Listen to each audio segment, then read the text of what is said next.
The following is rated F for fairness. Viewers' discretion is advised. Welcome to the Audio Show. So, friends, yesterday we did a little simulation exercise. Some people appreciated, some people didn't. The aim of it was not for us to tell you that, we're the most right persons in the world or that we know more than everybody else. It really was just for us to kind of, hey, take a look into what the writers have actually given us. And we spoke about the whole idea of hidden assets, right? And we said both of them have actually hidden assets inside of the marriage, and that would actually affect the outcome of the marriage, which we're still calling out Anthony's lawyer to actually investigate something. And we're saying she basically is not doing the job. Some people say that Anthony has already won based on them. That's the what I get from them based on the comments. It's almost like Amber has already won and there's nothing else to fight for. And I said, well, I'm not sure. But nonetheless, and O'Neill is no lawyer, so let me just preface that. Misty has asked O'Neill, can you look up about this house that Amber has had? Was the house a gift? Because that does matter. If the house is a gift and, based on how it was given, that should matter in the eyes of the law.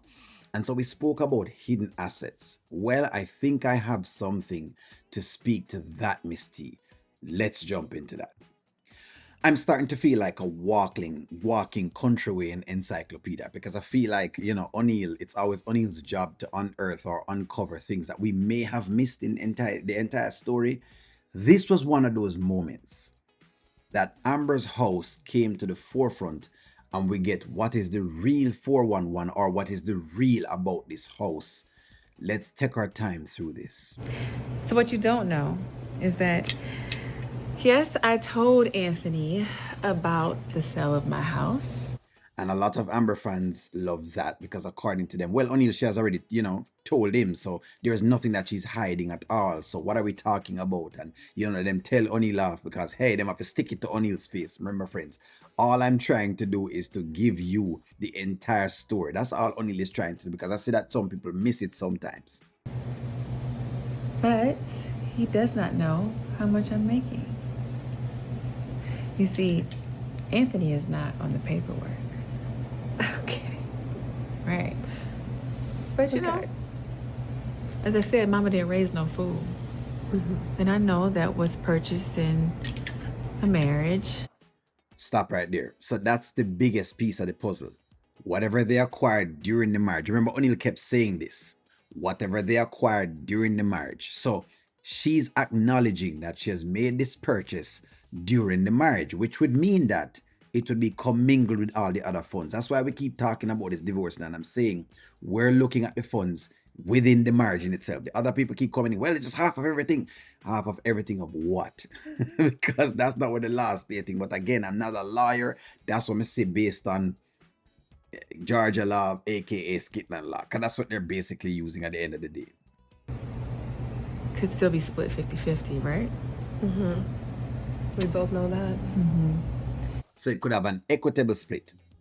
So in other words, Amber has recognized that based on how the purchase was, and because the purchase was within the marriage, and because of the monies that she's used within the marriage, and because these things happened within the marriage, it could still be split 50-50 or with whatever the number, because it's equitable split in Georgia. Whatever the number is. In other words, the split could still happen. In other words, Anthony would still have some amount of entitlement to it. That's what they're suggesting based on the lines.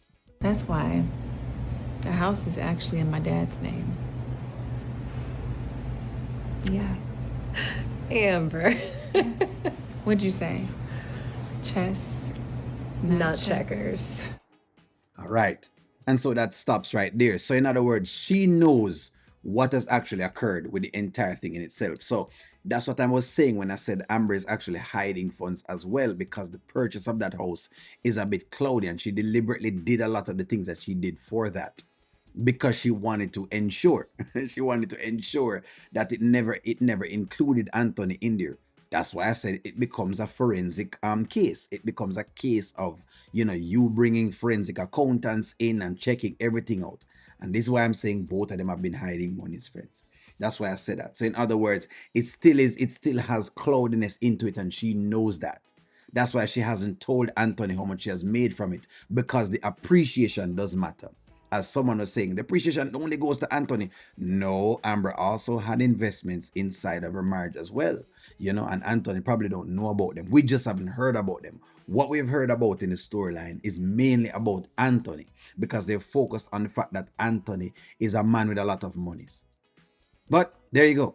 For those who never believe that, she knows that Anthony doesn't know about these monies, and she knows that she's been hiding these portions of things. There you go. She didn't tell him these things. She never tell him for a reason because she knows what the reaction would have been. She knows that basically, in other words, if it was something extremely legal, then Anthony would have known. Trust me. Should have make sure that he knows that portion of things and whatever else it is. She wouldn't have been sitting here and letting Danielle know that she's playing chess and not checkers. And this is why, I'll say it again, Shayla and Danielle are two key cornerstones when it comes to the entire marriage itself, because they hold a lot of information. Amber shared a lot of information with Danielle. She shared a lot of information with Shayla. Shayla knows a lot of things from Anthony. They are keys in the entire piece of the divorce in itself. That's why we've been saying what we've been saying, that sometimes she seemed like a genius and then sometimes she seemed off. And then we've been questioning Anthony's lawyer, because it seems to me as though Amber's lawyer is doing most of the work. We haven't seen anything from Anthony's lawyers yet. To me, Amber's lawyer is leading. As much as I hear me call her the temple lawyer, and I've been joking around, which I do jokingly. Anyone that practices in their profession, I applaud them, and I always look up to them for their profession that they're in. But she's doing her job. At the end of the day, she's doing her job in terms of discovery. So far, she's doing the best that she can so far. Anthony's lie is who is concerning, because it seems like she has basically given up. She's punted. It feels to me like she's not really representing him in his best interest, but in the interest of the framework of what she's seeing. So in other words, I feel like she's a bit more compromised. That's the take. But give me a take, like, share, comment, subscribe. Talk to you soon.